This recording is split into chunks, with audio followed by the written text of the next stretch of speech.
afternoon, Cross Timbers. Today is Tuesday, April 22nd, 2012. This is Texan TV News from Tarleton State University campus in Stephenville, Texas, and I am Jasmine Sullivan. In today's headlines, Boston Marathon bombing suspect charged by federal prosecutors.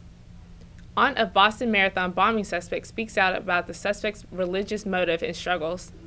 Man from Behar County gets 30 years in prison for double murder. Somerville County rallies behind West Texas.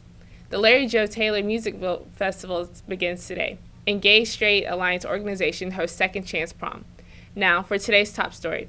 In national news, from the Associated Press reports that Boston Marathon bombing suspect Johar Tarnev was charged by federal prosecutors in his hospital room Monday with using a weapon of mass destruction to kill a crime that carries a possible death sentence.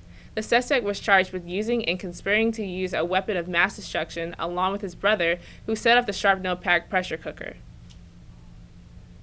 Dzhokhar Tsarnaev has been charged by federal prosecutors for his role in the Boston Marathon bombing. The 19-year-old remains in a Boston hospital with several injuries, including a gunshot wound to the throat that has so far left him unable to speak. He is accused of setting twin explosions that killed 3 people and wounded more than 180 others, and is charged with using and conspiring to use a weapon of mass destruction against persons and property, resulting in death. The charges represent a decision by the Obama administration to prosecute Tsarnaev in federal court, instead of trying him as an enemy combatant in front of a military tribunal. Under the military system, defendants are not afforded some of the usual U.S. constitutional protections. Tsarnaev is an ethnic Chechen from Russia who has lived in the United States for about a decade. He's a naturalized U.S. citizen, and under U.S. law, American citizens cannot be tried by military tribunals. It is important to remember that since 9/11, we have used the federal court system to convict and incarcerate hundreds of terrorists.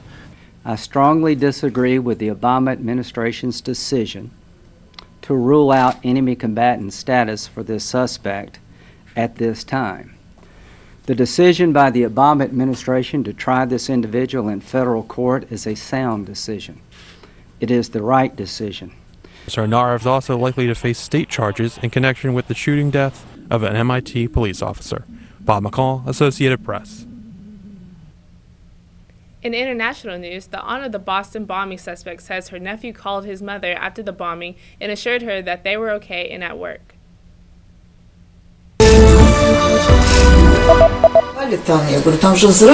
An aunt of the Boston bombing suspect said that their mother had called them after the attacks last week. She spoke with the AP from her home in Russia and said 26-year-old Tamerlan Tsarnaev and his 19-year-old brother Dzhokhar told their mother this. They said, "Mom, don't worry. Everything is normal. We are at work."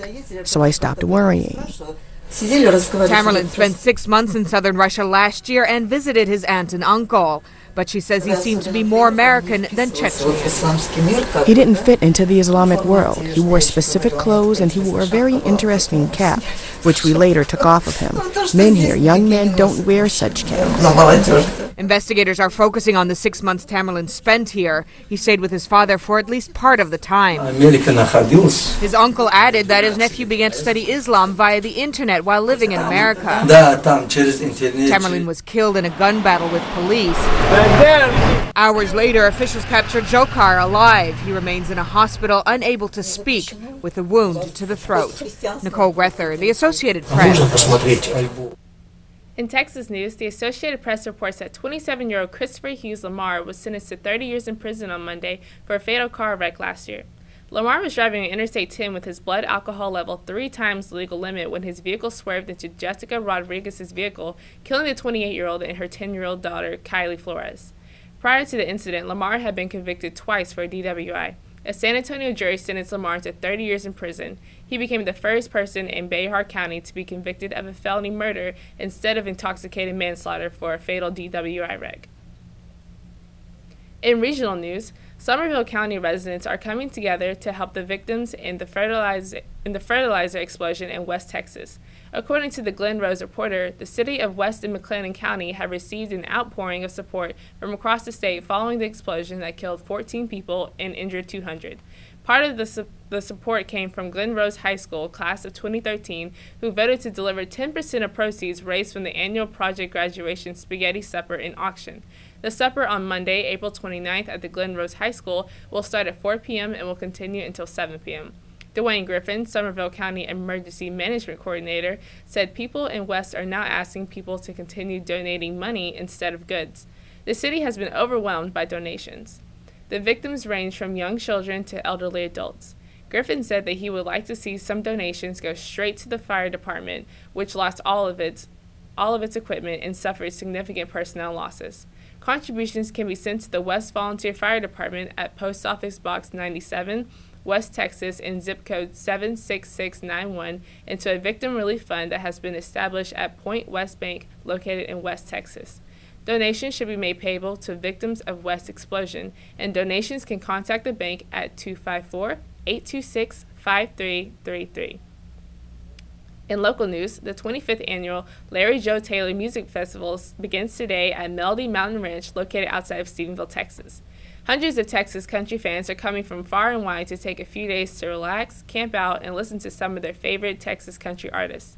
The event is a 5-day-long music festival that began in Mingus, Texas in 1989. The festival is named after musician Larry Joe Taylor. According to the festival's program, he was someone with a deep love of music, armed with only an old guitar, and the first festival was only 1 day and included only 6 artists. 25 years later, the festival is 5 days long and includes over 30 artists. Taylor says that all artists, without exception, write and perform their own material, which keeps the festival's unique feel. The festival is also hosting a silent auction benefiting the victims of the fertilizer explosion that happened last week in West Texas. Artists from the lineup are donating many valuable and unique items, including private concerts and handwritten lyrics. In campus news, on Wednesday, April 24th, the Gay Straight Alliance organization will be hosting their annual Second Chance Prom in the Student Center ballrooms. Second Chance Prom, which will be a masquerade ball theme, will begin at 7 p.m. and end at 10 p.m. The event is free admission, and students may come dressed up or can come as they are. Second Chance Prom is open for anyone, despite what your previous proms may have been like. Ashley Parker, a Tarleton freshman, said her high school prom experiences were not that great, so she is looking forward to the Second Chance Prom and to be able to dress up and feel pretty.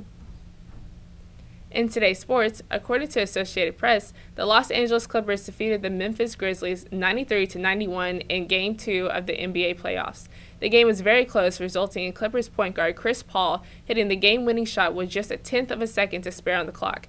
The Clippers dominated most of the game while keeping an edge on the boards, bringing down 40 total rebounds to Memphis's 38.